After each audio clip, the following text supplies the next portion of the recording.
All right. So the next thing that I want to talk about is kind of a fun topic, specifically that kind of couples with one of your more funner tracks.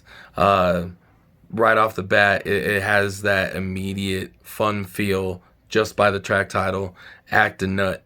Now, from what I understand, there was a little bit of controversy on that because I know during the promotion period of that, you were doing some very hilarious and very well liked, viral, one might even say, videos that kind of got you into some trouble. So, wanted to have you elaborate on that story a little bit for us. Man, okay, so at the time, let's see, it was August right now, right? Yes, sir. This was around Christmas time. So around the month of December, I was an assistant manager for Kum And Go. Shout out Kum And Go.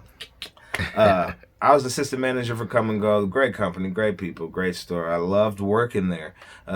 Worked my way up to become an assistant manager. And, I've been in the gas station world for a while for the people that know me. And I love the gas station world because of the people that come in there. So many people, very fast paced. And if you buy in a Swisher, I gave your ass a CD. You know about it. So working at Kum And Go, I was the assistant manager in the daytime. I had to be at work at 5 in the morning. Sometimes people didn't start showing up till 7, and it was a Sunday. So sometimes I had at least like solid 30 minutes, 40 minutes in there by myself. After just making that song and knowing how I have to get the music to the people, and I'm like, time doesn't wait for nobody. I'm at work. I got to make the best of both worlds. So I shot some Triller videos. Shot a couple videos, me counting the money at the cash register. I'm in the video in the cooler dancing. I stood on top of the counter where the register was at. I was dancing. I was going crazy. And people loved these videos. People were sharing them. I got about 5,000 plays in like maybe 4 days, 4 or 5 days. It was huge. It was going fast. It was going big. It was going so quick that the managers or somebody caught wind. I don't know what happened.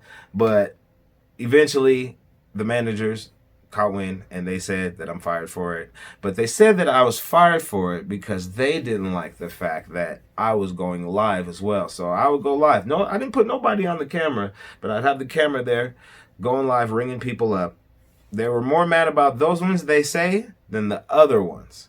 So they asked me to delete all the videos when I was there, so I kind of mad about it, but I played ball, you know what I mean? It wasn't no big deal. I knew I was kind of getting crazy, but I'm like, dang, as an assistant manager, maybe they're mad about it. It was in their closet, it was in their paperwork. I go through videos, and they're looking at the videos like they haven't seen them all. So they were looking at the videos like, wait, we didn't know about that one. Wait, we didn't know about that one. So there was more that they didn't even know about that I think kind of made her upset when she was just like, which one was the one on the internet that everybody's sharing? And then I was like, oh, this one. Showed her. She was like, yes, that's the one that needs to go. It has made it all the way back to the Wayne headquarters where they had told me I need to come fire you myself. Wow. That lady's name was Erin, and she was doing meetings in her bra and panties at her house. I didn't even get to go because she fired me, so I didn't get to see Erin in her bra and panties or none of that. She was just hating on me immediately because at the time, Kum And Go had no social media presence. I was the first person doing Kum And Go, hashtag Kum And Go, because they didn't have a TikTok page like they do now. They didn't have an Instagram page like they do now. And because they didn't have any of that social media presence, I was the first social media presence that Kum And Go had. And I don't think that that's what they wanted. And I think that may be how I kind of got caught. Either that or somebody snitched, because there's a couple of the people I added to my Instagram that I worked with, and I probably shouldn't have did that either. Listen, don't add people you work with to your private, public pages, whatever, personal life. Don't do that. Don't mix them up. I think that's solid advice right there. Yeah, because they might have snitched on me. I don't know. The lesson learned. Lost the job. I'm even going to drop the videos for you, Rob Dog, so you can show the people too. So so he can let the people see how crazy I was getting at work. Now, it went viral. Do you have any sort of regrets over any of the way that it went down or the videos themselves? The only thing I regret is adding the people at my job to my Instagram like they were the homies. I was the assistant manager, and I try to come in and be some cool assistant manager type shit. You know, my first time making it up to that successful in like that type of world. You know what I mean? Because to me, that world is just supporting the music. You know what I mean? Nobody ever really plans to do any of that stuff. My plan is this other stuff. I'm just using the job to support the career, which is the music. So I only regret letting those people into my private world.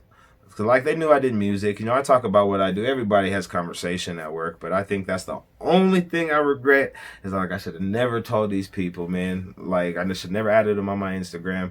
Should have never been like, check out the video I did. Like, a couple people. Personally, I'm glad that is your only regret, because to me they were hilarious. They were a great promotion. Right. They got me buzzing for the song before the song even dropped. You know what I mean? Right. So there was, and this is at a time before, again, that song had been released. Right. So really, the only way a lot of us were listening to the hook of the song was watching those Triller videos. Right. You know, so it was very refreshing, and it came at a time where, honestly, I think a lot of people were just figuring out how to use Triller. Triller was kind of, I believe, sort of that precursor to TikTok, even before TikTok kind of took off. And, you know, they were kind of trying to figure it out, what its capabilities could do. And I think you nailed it right on the head with, you know, finding a way to make that work for your situation. Unfortunately, it just led to, you know, you're being fired from what sounds like a pretty good job and a well-liked job. Yeah, so I mean, it was a bit disappointing because I had no warning. They definitely sprung it up on me as a surprise, and she was talking to me for 30 minutes before she was like, you know what, you should come in this office.